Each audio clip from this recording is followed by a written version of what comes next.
শেখ হাসিনার ফেসিবাদ মানে স্বৈরাচার। শেখ হাসিনা যে দেশকে ভালোবাসে, যে দেশের মানুষকে ভালোবাসে, যে দেশের উন্নয়ন করতে পারে, সে আবার ফেসিবাদ কেমন করে হয়? সে ফেসিবাদ করে কিনা? যে দেশকে ভালোবাসে সে ফেসিবাদ হইতে পারে না, যে দেশের মানুষকে ভালোবাসে সে কোনোদিন স্বৈরাচার হইতে পারে না। স্বৈরাচার তো তোরা, বাংলাদেশের মানুষের স্বৈরাচার তোরা, ফেসিবাদ তোরা একটা ভালো লোককে ষড়যন্ত্র কইরা এই যে দেশ থেকে বলে গেছে, তাই আজকে 1.5 বছর ধরে দেশ থেকে গেছে। এই দেশে তো একটা কাজকর্ম কোনো কিছু কিনা সাদাবাদ ছিনতাই, মানে এই যে এনসিবির কুলাঙ্গাররা এরা তো সোজা কথা কোটি কোটি টাকার মালিক হয়ে গেছে।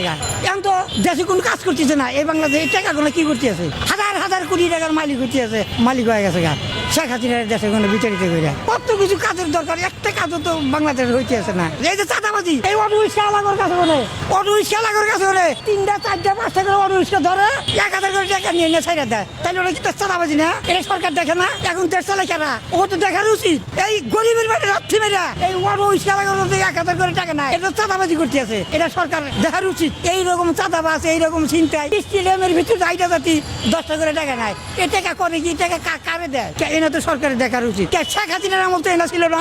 শেখ হাসিনার মতো অরুদের টাকা না নাই, 20-8 টাকা না নাই, এই চাঁদাবাজি করে নাই।